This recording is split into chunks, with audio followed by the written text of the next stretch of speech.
Assalamualaikum and hello everyone. We will be presenting the topic of week 7, punishment and death penalty. I'm Nabila and I will present the first subtopic, crime of punishment. So according to Merriam-Webster, the legal definition of crime is first, the conduct that is prohibited and has a specific punishment such as incarceration or fine prescribed by public law. Second, crime is an offense against public law. And the last one is crime is a criminal activity. According to an article, Stevens 1983 quoted that crime can be defined as an illegal activity that is against the law of a nation. The term varies across countries in accordance with the law of the nation. This means that what is legal in a country may be illegal in another country. Next is punishment. So what is punishment? I also refer to Merriam-Webster, which it stated that the legal definition of punishment is first, the act of punishing. Second, a penalty such as a fine or imprisonment inflicted to an offender through the judicial or criminal process. So in short, punishment is the act or a way of punishing someone. These are some of the common crimes in our country. There is punishment for each crime depending on the case and the severity of the crime.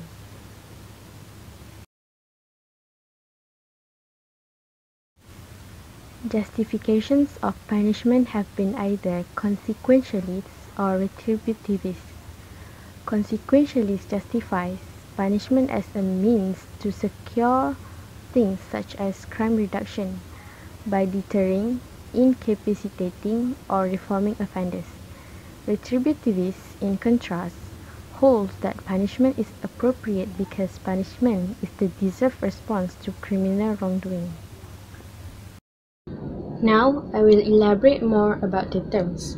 Consequentialists hold that actions are determined as right by their overall consequences, and they regard that practice of punishment as something valuable. Maintaining an institution of legal punishment are better than not having such institution. Punishment is defended as a necessary means to reduce crime through three ways, which are deterrence, incapacitation, or offender reform. Deterrence is where the threat of punishment serves as a disincentive for potential crimes or criminals. The threat of punishment serves to dissuade the public from committing crimes that they may commit, or for those who commit crimes and subjected to punishment, the threat of future punishment, for instance, having to experience being in prison again or pay further fines and so forth, might provide a disincentive to reoffend, or in simple words, to encourage them not to repeat the same crime. Incapacitation aims to remove people from situations in which they could commit crimes. This may or may not convince one not to commit crimes in future, but while the person is in the prison, for instance, he or she is unable to commit crimes. Offender reform seeks a change in the offender's behavior that one should not choose to reoffend. Reform concerned with restricting rather than influencing offenders' choices. Punishment with the aim of offender reform is to reshape offenders' moral motives and dispositions. Retributivism, on the other hand, regards punishment not because of what it brings about, instead because it is an intrinsically appropriate response to crime. In general, we can say that retributivism views punishment as justified because it is deserved. When an offender provides no positive justification as a defense from being punished, thereby he or she should be punished because he or she is found guilty of committing crimes. So basically, consequentialist tu a view yang percaya it's a good thing kalau punishment satu benda yang berkesan. It's better untuk ada perundangan dan benda berkaitan untuk menghukum pelaku penjenayah daripada tak ada. And retributivism pula a view yang punishment memang patut ada, memang layak dikenakan, dijatuhkan untuk yang buat jenayah. From my point of view, punishment is morally justifiable since they are meant to prevent people from breaking the law first. Second, deter people from committing crimes. Third, make people consider the possibility of being punished. And the last one is control the crime rates in certain areas or period of time. Though it is not guaranteed that punishment will reduce crime, but for me, it is acceptable. It is something acceptable to have punished, to create punishment.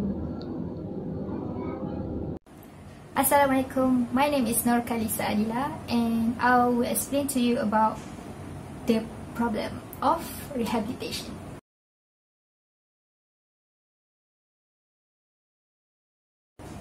Okay, so what is rehabilitation? Apa itu rehabilitasi? So, according to Cambridge Dictionary, the meaning of rehabilitation is the process of returning to a healthy or good way of life, or the process of helping someone to do this after they have been in prison. So, in other words, rehabilitation is the process to turn someone to become a well-functioning person, someone in a good condition. Maksudnya, rehabilitasi ini merupakan proses pemulihan di mana ianya bertujuan untuk mengubah manusia yang bermasalah menjadi seseorang yang lebih baik, di mana inteleknya, rohani, jasmani dan juga emosinya dalam keadaan yang stabil dan dapat berfungsi dengan baik. Next, there are 3 types of rehabilitation, where the source is I got from official website of Jabatan Penjara Malaysia. So in Malaysia, there are 3 types of rehabilitation, which is firstly, education program for inmates, vocational program, and lastly, therapy or counseling programs for inmates. Next, the first types of rehabilitation is education programs for inmates or prisoners. So the aim of education program is firstly to provide opportunities for inmates to continue their studies and to improve their academic level.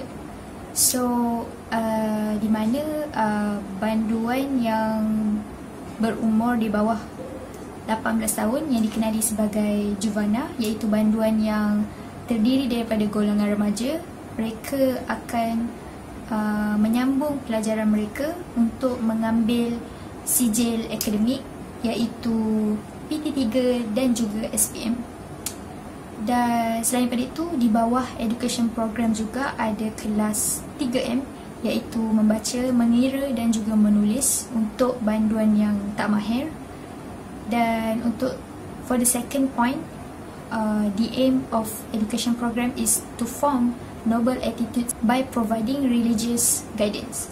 So bukan sahaja akademik, malah kerajaan juga menyediakan pendidikan agama untuk membentuk pribadi yang lebih baik kepada banduan-banduan di penjara.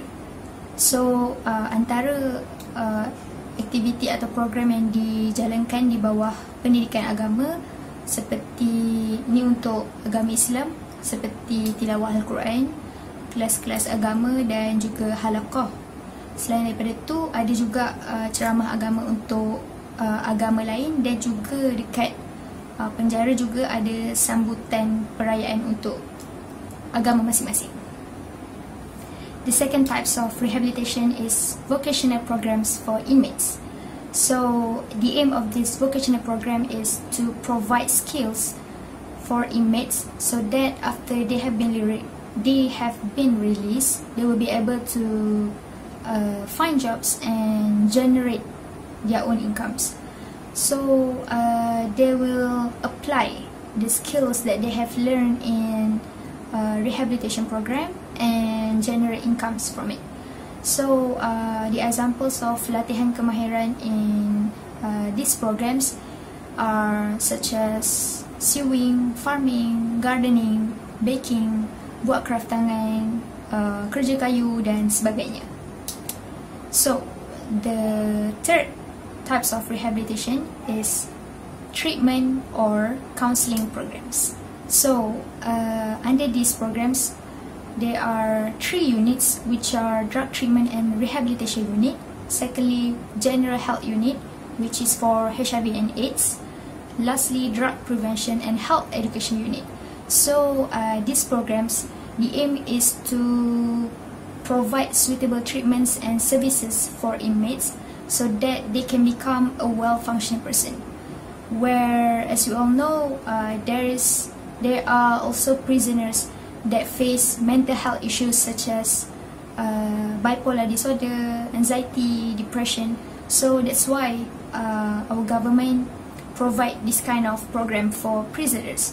So the benefits of these programs, once the prisoners, the inmates have been released, they will have a stable mental, emotion, and become a well-functioning person, and able to even contribute something to the society for the betterment of the society. So that's all for the types of rehabilitation in Malaysia. Next is the implications of rehabilitation. So just now I already told you the good side of rehabilitation. Now I will focus on the problems of rehabilitation. So the first problem is recidivism. So recidivism is the tendency of convicted criminal to repeat the same mistakes and get arrested. So what I'm trying to say is, I believe that rehabilitation is not 100% effective to control ex-prisoners' behavior once they have released. So there is a tendency for them to commit crimes, the same crimes, and get arrested. Also, this can be proved in an article where there is a research has shown that a majority of released prisoners recidivate, particularly when measured as a rearrest within at least 3 years of release from prison.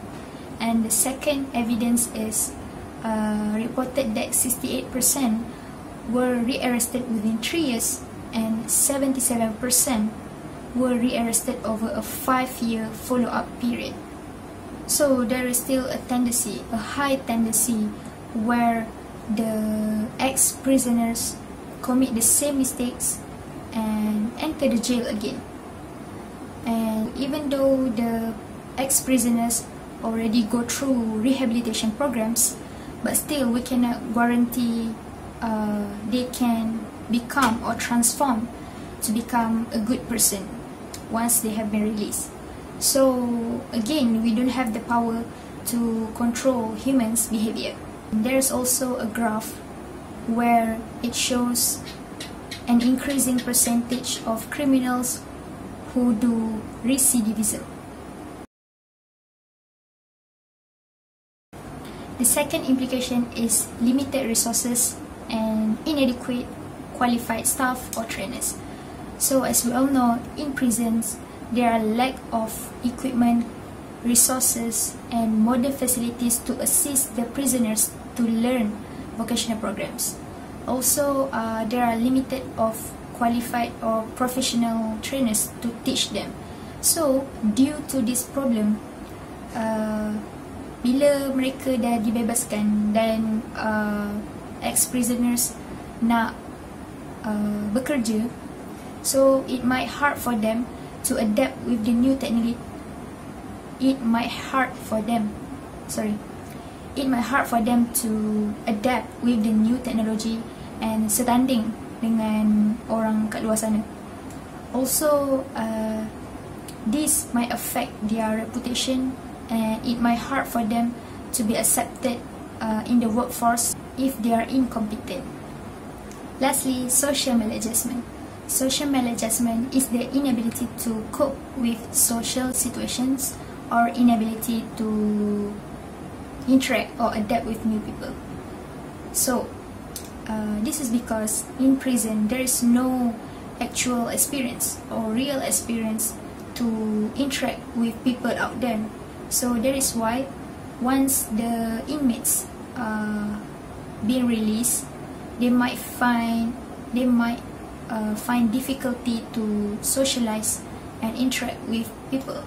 Also, lagi-lagi inmates yang dah lama sangat duduk dekat prison, they might find difficulty nak berhadapan dengan orang, nak communicate, nak socialize dengan orang lain. This is because the pressure or negative perceptions from people towards ex-prisoners. So there are the implications of rehabilitation. The last point is whether rehabilitation is moral or immoral. So I think there is nothing wrong with rehabilitation, as it is for the good sake of prisoners, and rehabilitation is also necessary in order to transform a person because it focuses on the emotional aspect of humans as opposed to only punishment. So I quote from Corleto 2018. So I think that is all for me. Thank you. Bismillahirrahmanirrahim. Assalamualaikum warahmatullahi wabarakatuh. So I will continue to the third sub-point, which is capital punishment. So what is capital punishment? According to Merriam-Webster dictionary, capital punishment is punishment by death or the practice of killing people as punishment for a serious crime. Dalam bahasa Melayunya kita panggil capital punishment ni as hukuman mati. Okay. So next, criminal offence that carry the death penalty. Okay, so there are several criminal offence yang boleh membawa kita kepada dikenakan tindakan hukuman mati ni lah. Antaranya adalah murder, gang robbery, kidnapping, attempt to murder, committing terrorist, and so on. Okay, so next is the method used in capital punishment. Maksudnya cara yang digunakan sewaktu hukuman mati tu. Ada beberapa cara, antaranya adalah guillotine. Guillotine ni adalah penggal kepala. And then crucifixion, boiling in oil, death by hanging, lethal injection. Lethal injection ni macam bagi suntikan maut. Maksudnya suntik dan dia akan matilah. And then shooting, electric chair, and stoning to death. Rejam sampai mati. Okay, so basically Portugal has established the death sentence in 1968. However, execution resumed during World War I to punish people for espionage and treason. Espionage and treason ni adalah pengitipan dan pengkhianatan. So siapa yang melakukan pengintipan dan pengkhianatan akan dikenakan hukuman mati di Portugal lah. Okay, tapi capital punishment ni still dijalankan di negara-negara Asia, yang mana 44% ataupun 24 negara di Asia still menjalankan death penalty ni, termasuk Malaysia dan Singapura. Only few countries yang abolish terus death penalty ni, antaranya adalah Bhutan dan Timor-Leste. Okay, so dari slide ni kita boleh conclude yang mana hukuman mati ni bila kita dah buat, kita dah tak boleh nak patah balik dah. Lain pula cerita kalau kita just penjarakan pesalah tu, yang mana bila dia didapati tak bersalah, dia akan dilepaskan dengan ikat jamin. Okay, so for your information, Malaysia is one of the 56 country that remain death penalty. Dan dekat Malaysia sendiri kita menjalankan hukuman mati ni secara gantung, yang mana kita gunakan istilah gantung sampai mati. Dan benda ni juga ada dalam Criminal Procedure Code, which is when any person is sentenced to death, the sentence shall direct that he be hanged by the neck till he is dead. Yang mana bila kita gantung, kita kena, maksudnya orang yang digantung tu akan digantung sampai dia mati. Okay, and also wanita yang mengandung dan pesalah yang bawah umur 18, dan juga orang yang tidak waras ataupun tidak waras lah, dia tidak boleh dikenakan hukuman mati. Okay, so lastly, crime punishable with death penalty in Malaysia can be divided into crime that are punishable by mandatory death sentence, and crime that are punishable by a discretionary death, which is non-mandatory lah. Okay, so kalau kita nak jatuhkan hukuman kepada seseorang tu, hukuman mati kepada seseorang tu, dia akan ambil proses yang lama, proses perbicaraan yang agak lama, yang mana kita kena buktikan dulu dia tu bersalah atas sebab apa. Kalau untuk kes bunuh, macam mana cara dia bunuh, macam mana apa intention dia, apa evidence yang mengatakan dia bunuh. Dan kalau macam dalam kes dadah pula, kita akan tengok dari segi dia ni adalah pengedar ke ataupun dia hanyalah scapegoat, macam tu. So basically kita tak boleh senang-senang untuk jatuhkan hukuman mati terhadap seseorang.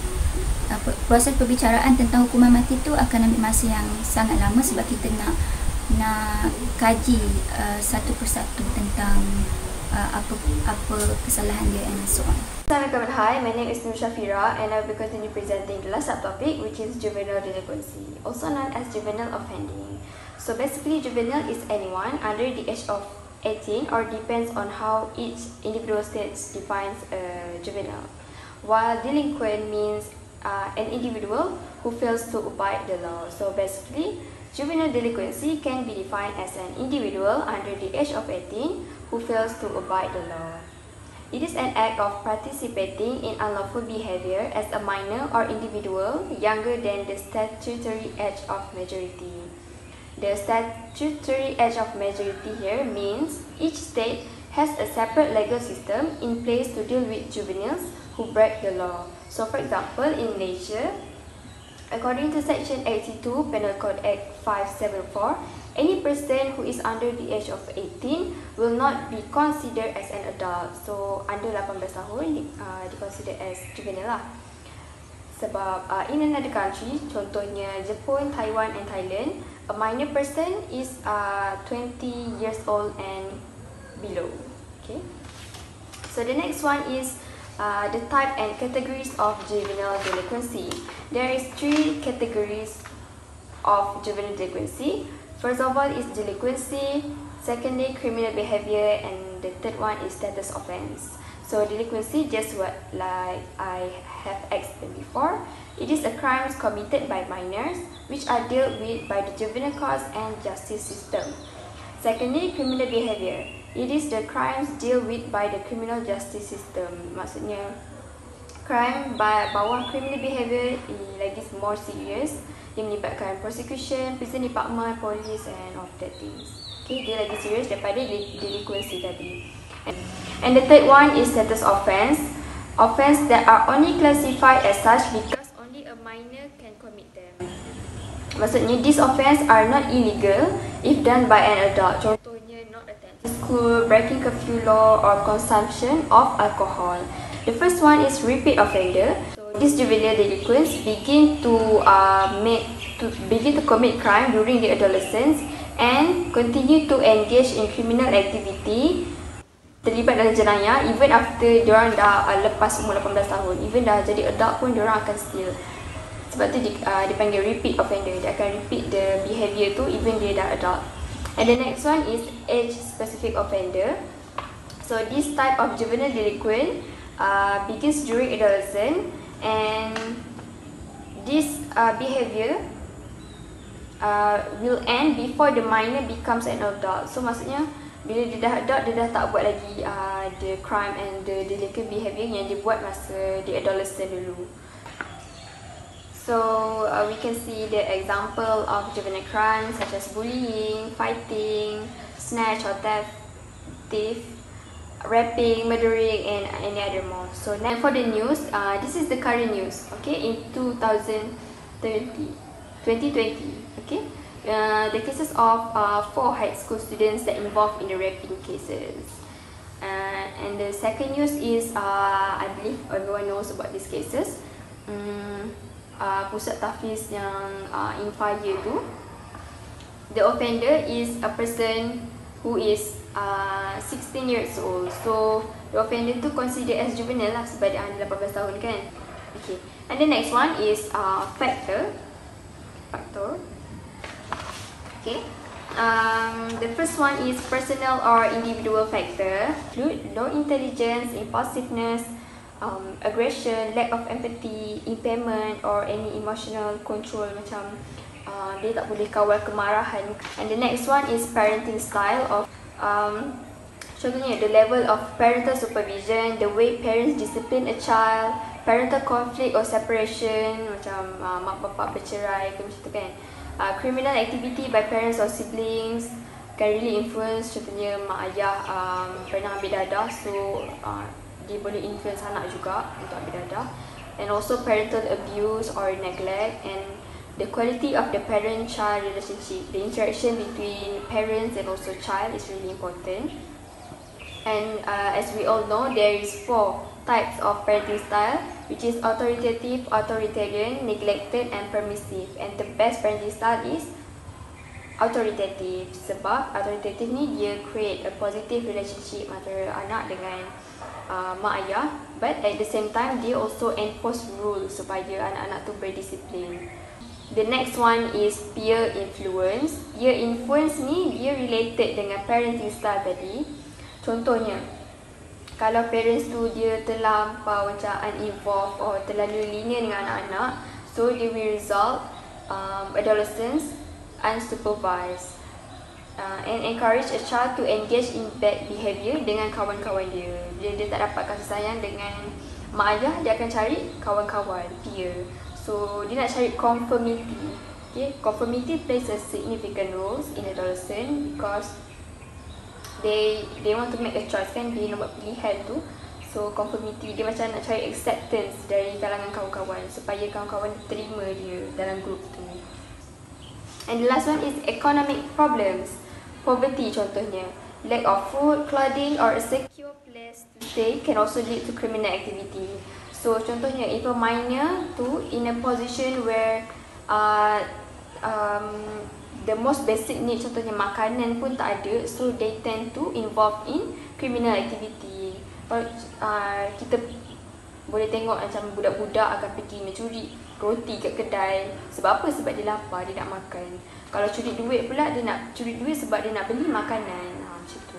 Basic need pun, bila basic need tak cukup, dia akan terlibat dengan criminal. So the next one is preventing juvenile delinquency. Prevention of juvenile delinquency serves at-risk youth, their families and also public, as it can put a stop on the transition of juvenile offender to adult offender. So preventing juvenile delinquency is really important supaya remaja yang terlibat dengan crime tadi tu, dia takkan ulang lagi jenayah tu bila dia dah adult nanti. So prevention service ni banyak offered by the number of government and also private agency. So all of this working toward to reduce the delinquent behaviour from the minor and also help them to make a good choice practice and have a self-control about themselves. And the next one is governmental efforts to curb juvenile delinquency. Okay, apa yang kerajaan buat untuk membendung masalah remaja yang terlibat dengan jenayah? First of all, Putra modul. This is for the individual age 14 and below. Okay, so the juveniles will be given opportunity to correct their wrongdoing behavior by attend those rehabilitation center. So this mainly for attitude building and skills development. Secondly, rehabilitation institution. Okay, just like what my friends have explained before, Kalisa, rehab center ni temporarily house juveniles in remand. So delinquent males and females for umur 14 sampai 18 tahun. Okay, selalunya mahkamah akan arahkan diorang untuk masuk ke dalam sekolah Tunas Bakti (STB) if you have heard this school. And while for major crimes, remaja ni may be sent to sekolah Henry Gurney which under the prison departments. Okay, major crimes contohnya membunuh. Sebab membunuh tu macam dia membahayakan nyawa orang, so dia sangat bahaya. So major crimes ni dia akan hantar ke sekolah Henry Gurney. And the last one is community program. The aim is to prepare the children or adolescents in such way they will participate in the communities or local group once they will be released from the prison. So dia macam prepare adolescent, prepare budak-budak ni, prepare the individual sebelum dia lepaskan dari penjara tu, apa yang dia kena buat. Sebab yelah, society tend to see banduan ataupun orang yang macam sekolah dekat STB macam tu kan, dia macam tak ada masa depan macam tu.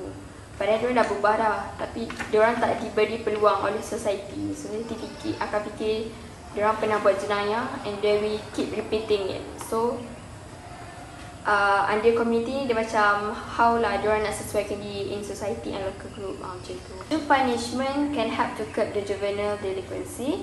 So when a minor commits a crime, it will be addressed differently in the court system. Okay, akan ada special courts and judges yang akan handle the delinquency cases.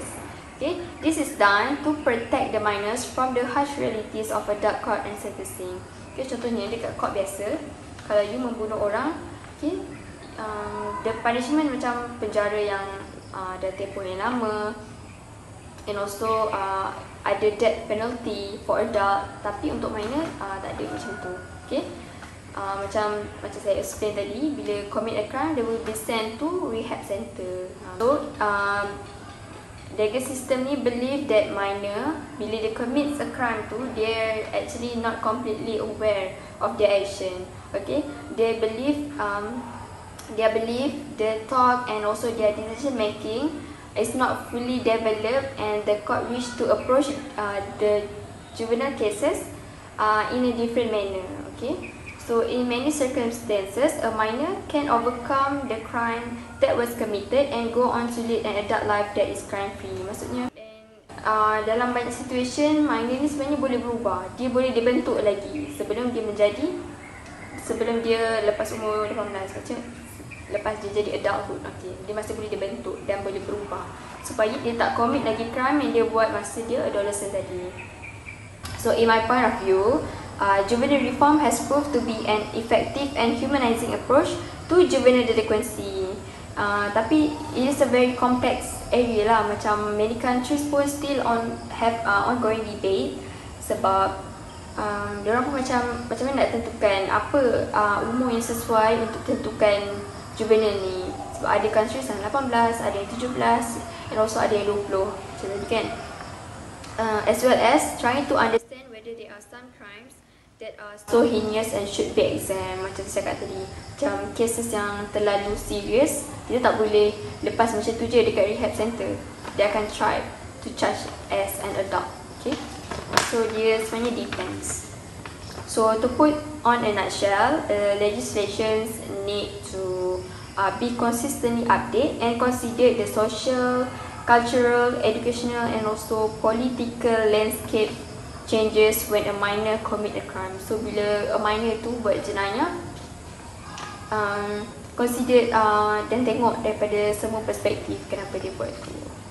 Sebelum make a decision either to give rehabilitating minor ataupun terus bagi punishment. Maksudnya sebelum before deciding either they want to give a punishment terus ataupun give a chance, so dia kena tengok dari perspektif yang berbeza juga sebelum tentukan. Before we end our presentation, I would like to share our point of view regarding this topic, which is for the punishment. We agree that it is morally acceptable because it is for the sake of human to not endanger other people or public, and also it can be as a lesson to people so that they are afraid to do it again and again, and as one of the ways to reduce criminal cases in the country or world. And for death penalty, we think that it is morally unacceptable because we are a human being and we cannot run away from making mistake, and we also cannot take the job of God by taking the life of somebody. And there's a chance that the person is innocent, so nobody can bring back the innocent people from that. And lastly, more often poor people are executed over rich people because they cannot afford the lawyer. That is all from my group. I hope you guys can get something from our presentation. That is all. Thank you.